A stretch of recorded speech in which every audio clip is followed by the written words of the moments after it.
रानी ने हठ करके राजा से यह कहलवाया कि स्वामी श्री जयदेव जी का स्वर्गवास हो गया है, लेकिन श्री पद्मावती जी ने स्पष्ट कर दिया कि ये तो झूठी खबर है और स्वामी जी स्वस्थ हैं, ठीक हैं, जिससे रानी लज्जित हो गई। लेकिन कुछ दिन के बाद फिर वही किया, क्योंकि उसकी यही इच्छा थी जानने के लिए इच्छा थी कि सच्ची प्रीति इनमें है या नहीं है। भई लाज भारी पुनी फेरी के सवारी दिन, बीती गए को जब तब वही कीनी है। भई लाज भारी, रानी को लज्जा हुई। पुनी फेरी के सवारी दिन, पूर्णिमा ने फिर कुछ दिन बीतने पर उसी दिन को स्मरण करके दिन बीती गए को जब तब वही कीनी है, वैसा ही किया। राजा श्री जयदेव जी को लेकर के एक बाग में गए और एक दासी ने आकर के कहा कि स्वामी जी भगवत धाम को प्राप्त कर गए। फिर तो जानी गई भक्त बधू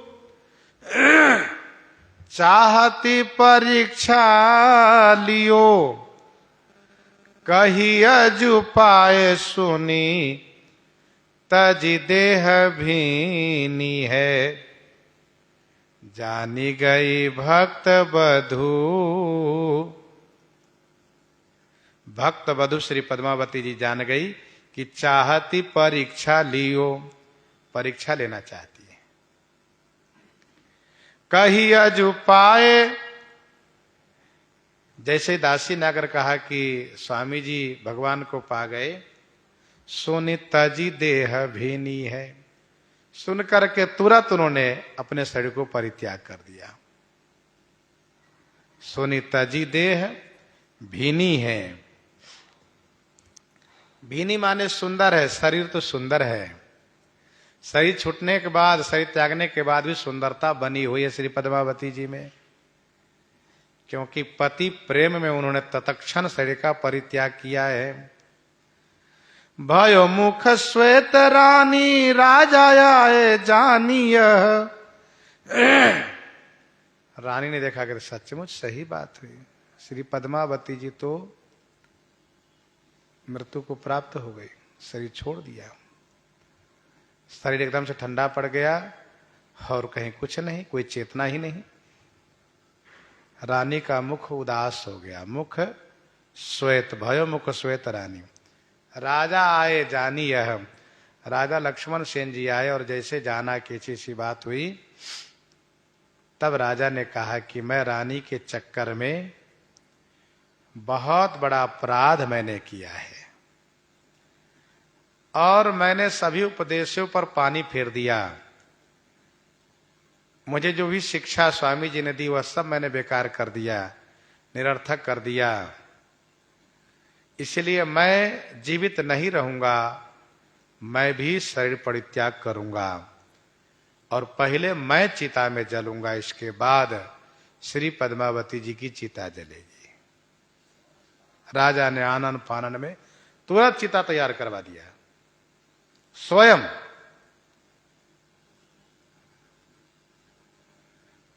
राजा आए जानिय रचि चिता जरो, मैं चिता में जल जाऊंगा क्योंकि मति भई मेरी हीनी है, मेरी बुद्धि हीन हो गई रानी के चक्कर में पड़ करके। भई सुधी आपको सुआए बेगी दौरी, यहां देखी मृत्यु प्राय निरप कहो मेरी दीनी है। भई सुधी आपको, जब श्री जयदेव जी को यह खबर मिली कि ऐसी ऐसी बात है, श्री जयदेव जी तुरंत दौड़ते हुए आए। भाई सुधी आपको सुआए बेगी दौड़ी, दौड़ते हुए आए। देखा तो सचमुच पद्मावती तो मर चुकी है। तो कहा राजन अब ये तो मर गई, ये तो जिंदा होने वाली है नहीं, अब आप क्यों जलते हो, आप क्यों मर रहे हो, ऐसा काम मत करो आप। राजा ने कहा नहीं, इनकी मृत्यु देने वाला मैं हूं, मेरे कारण इनकी मृत्यु, इसलिए मैं जिंदा नहीं रहूंगा। बोल्यो निर्पया जु मोही जरई बनत अब, बोल्यो निर्पया जु मोही जरई बनत अब। राजा ने कहा कि अब तो मेरा चिता पर जलना ही अच्छा है। अजी मोहि जरई बना तब, अजी सुनिए महाराज मुझे जलने दीजिए, जलने में शोभा है। सब उपदेश लय के धूरी में मिलायो है, सारे उपदेश को लेकर के मैंने धूल में मिला दिया। कहो बहु भांति पई आवती न शांति की हूं, कहो बहु भांति पई आवती न शांति की हूं, गाई अष्टपदी सुर दियो तन जायो है। कहो बहु भांति, राजा ने बहुत प्रकार से कहा। सियाराम, श्री जयदेव जी ने राजा से बहुत प्रकार से कहा कि ऐसा काम मत करिए आप, जलने से कोई समाधान नहीं, भजन कीजिए, शरीर मिला है भजन के लिए। अब इस संसार में जो आता है उसके दिन जाना पड़ता है, इनकी मृत्यु का यही माध्यम था, कोई बात नहीं। लेकिन किसी प्रकार से श्री लक्ष्मण सेन जी में शांति नहीं आ रही है। कहो बहु भांति है पई आवती न शांति क्यों हूं, गाई अष्टपदी। तब श्री जयदेव जी महाराज ने गीत गोविंद के अष्टपदी को गायन शुरू किया।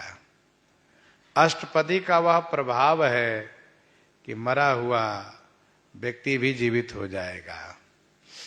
जैसे श्री जयदेव जी ने गायन शुरू किया, कुछ ही पंक्ति उन्होंने गाया, इतने में श्री पद्मावती जी उठ गई और सुर दियो, उनके स्वर में स्वर मिलाकर उन्होंने भी गायन शुरू कर दिया, वो भी गाने लगी। पहला अर्थ तो यह कि श्री जयदेव जी ने गायन शुरू किया और जैसे आलाप भरा वैसे ही श्री पद्मावती जी उठ गई। और दूसरा यह है कि श्री पद्मावती जी स्वयं जग करके, मानो सो करके जगी और स्वर दिया उन्होंने, साथ गायन में स्वयं स्वर मिला दिया।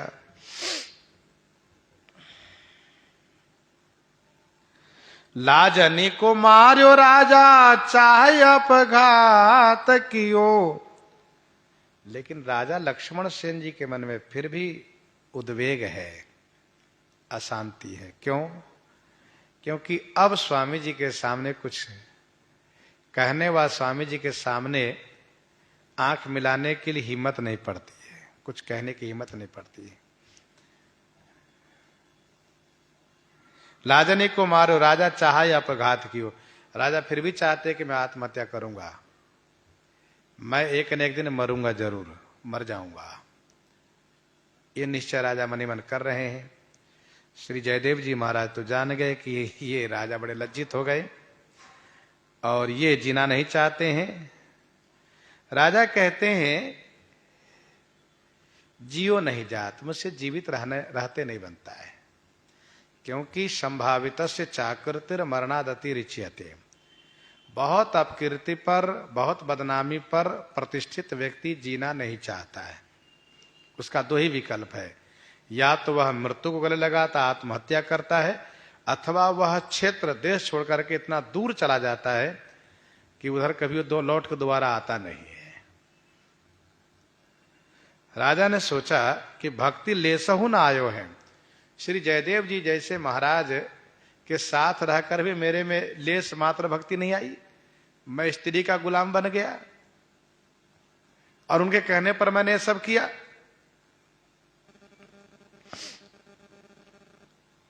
श्री जयदेव जी के प्रति राजा का बड़ा प्रेम था, लेकिन श्री जयदेव जी ने सोचा मैं यहां रहूंगा तो ये मुझे देखेंगे, रानी श्री पद्मावती जी को देखेंगे, तो इनके मन में तमाम तरह के विचार होता रहेगा, इसलिए अब हम दोनों को यहां नहीं रहना चाहिए। श्री जयदेव जी ने कहा राजन अब हम थोड़ा अपने गांव जाना चाहते, किंदु बिल्लू ग्राम।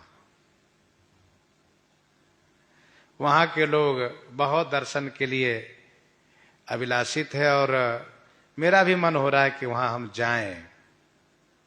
ऐसा सोच करके करी समाधान, देखो मरना मत, आत्महत्या करना बहुत बड़ा पाप है।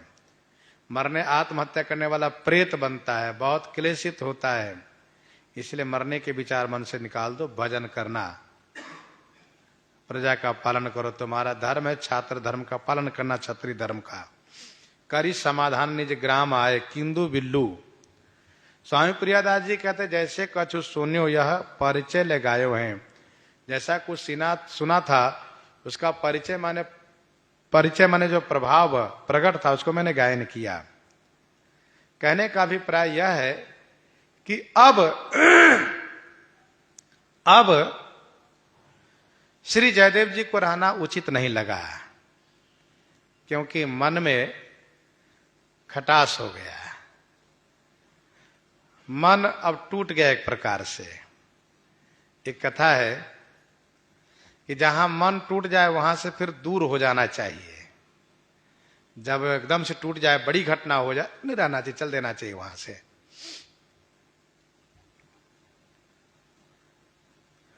एक पंडित जी बहुत पढ़ाई किए, विद्वान हो गए, कथा सुनाने के लिए 2-4 जगह उन्होंने कहलवाया, लेकिन उधर से संतोषजनक उत्तर नहीं मिला कि आइए कथा सुनाइए।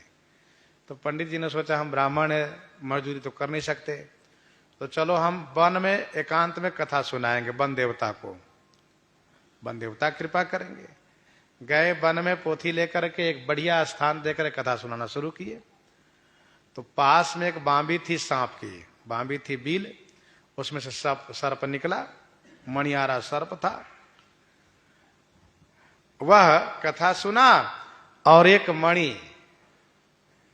पंडित जी को दिया, कहा सुनिए आप रोज आके कथा सुनाइए, मैं कथा सुनूंगा, मुझे कथा का आनंद दीजिए और आप धन का आनंद लीजिए और सुनिए, यह बात तीसरे से नहीं कहिएगा, नहीं तो हानि होगी, नुकसान होगा। सर्प ने सचेत कर दिया। पंडित जी रोज कथा सुनाते हैं, अब तो क्या है, मणि पाते हैं, मोहर पाते हैं, परिवार में चकाचक आनंद आ गया। पंडित जी को सर्प ने मना, किसलिए किसी को बताते नहीं, कहते मैं कथा सुनाने जाता हूं, जो जजमान देता लेकर आता हूं दक्षिणा। काफी दिन तक कथा सुना, खूब धनवान हो गए पंडित जी। एक दिन पंडित जी बीमार हो गए, नहीं जा पाए, लेकिन धन का लोभ बड़ा खतरनाक होता है। पंडित जी ने सोचा कहीं ऐसा न हो कि सर्प बेचारा निराश हो जाए, इसलिए अपने बेटे को बुलाया, कहा सुनो जाओ अमुक जगह कथा सुनाना, सांप कथा सुनेगा, वो धन देगा, लेकर आना, पर किसी को बताना नहीं। कहा ठीक है। गए कथा सुनाने। अब पंडित जी का लड़का कथा सुनाने के लिए उसके लिए पढ़ रहा है, कथा सुनाने जाता है, क्योंकि सर्प भी पुराना श्रोता हो चुका है, बढ़िया कथा सुनाना चाहिए। जब कथा हमें कहनी है तो इसलिए थोड़ा मेहनत करना पड़ता है, सोचना पड़ता है क्या बोले, कैसे बोले। तो मेहनत करने में थोड़ा वो कमजोर भी हो गया और समय से जाता है कथा सुनाने, फिर आता है। एक दिन उसके मित्र ने रास्ते में मिलकर के पूछा, क्या बात है मित्र, आजकल तो बड़े व्यस्त रहते हो, दिखाई कम देते हो। तो उसने कहा मित्र ऐसा है कि आजकल मैं कथा सुनाता हूं, इसलिए समय कम मिलता है, समय नहीं ज्यादा मिलता है। अरे भाई कहाँ कथा सुनाते हो, हम भी चले। कहा नहीं बताऊंगा नहीं, पिताजी मना किए हैं, वो जजमान गुप्त है, उन्हीं कथा सुनाने जाता हूं। तो उसने कहा देखो मित्र से कुछ छुपाया नहीं जाता है, मित्र से कुछ छुपाया नहीं जाता है, मित्र पर भरोसा करो, विश्वास करो, बताओ। तुम कमजोर भी हो गए हो, क्या बात है बताओ। तब उसने सारी बातें कह दी। तो कहा सुनो, रोज रोज कथा तुम सुनाने जाते हो और वह सांप ही तो है, सांप काल रूप होता है, कभी उसका मूड सनका कोई काट लिया तो मर ही जाओगे। इसलिए काम करो, सांप को मार दो और बिल खोद करके, बांबी खोल करके सब धन ले आ उठा करके। कहा तुमने तो ठीक कहा। कहा देखो मैं काम की बात बताया ना तुमसे। कहा तो वह चाकू लेकर के पहुंचा। कुछ लोग ये कहते हैं, टीकाकारों ने लिखा है कि लाठी लेकर ही कथा सुनाने गए। उन्हें कथा सुनाई, सर्प ने दक्षिणा दिया। जैसे सांप जाने के लिए प्रस्थान किया, वैसे उन्होंने अपने उस चाकू या लाठी का प्रयोग किया, लेकिन इसका निशाना चूक गया। उसके मुख पर न लग करके उसके पूंछ पर लगा। बस सांप आवेश में आकर, गुस्से में आकर के काट लिया उसको, बेचारा वही मर गया। पंडित जी बहुत प्रतीक्षा किए, आया नहीं बेटा, क्या बात है। गए देखने के लिए तो बेटा तो मरा पड़ा है। उठा कर लाए, संस्कार किए, बड़े दुखी थे। फिर श्राद्ध आदि करके फिर पोथी लेके गए कथा सुनाने के लिए। सांप आया, अब की बार कुछ ज्यादा दक्षिणा लेकर आया और कथा सुनने के बाद पंडित जी से कहा, पंडित जी ऐसी ऐसी बात हुई, तुम्हारे बेटे ने मेरे पूंछ पर प्रहार किया, देखो मेरे पूंछ में घाव है, चोट है, और मैंने तुम्हारे बेटे को काट लिया, तुम्हारा बेटा मर गया, तुम भी बेटे के शोक में दुखी हो। अब एक काम करो, ये लो धन ले लो, जाओ, अब दोबारा मत आना। क्यों? कहा देखो सत्य तो यह है कि गई मित्र की मित्रता, गयो कथा के भाव। आज तुम कथा सुनाए लेकिन कथा में भाव नहीं आया, और मेरे मन में भी खटका रहा, किसी के बेटे ने मेरे ऊपर प्रहार किया था। आनंद नहीं आया दोनों में। गई मित्र की मित्रता, गयो कथा के भाव, तेरे पुत्र न भूली है मेरे पूंछ की घाव। इसलिए प्रणाम पंडित जी, जय सिया राम। सांप चले गए, पंडित जी चले आए।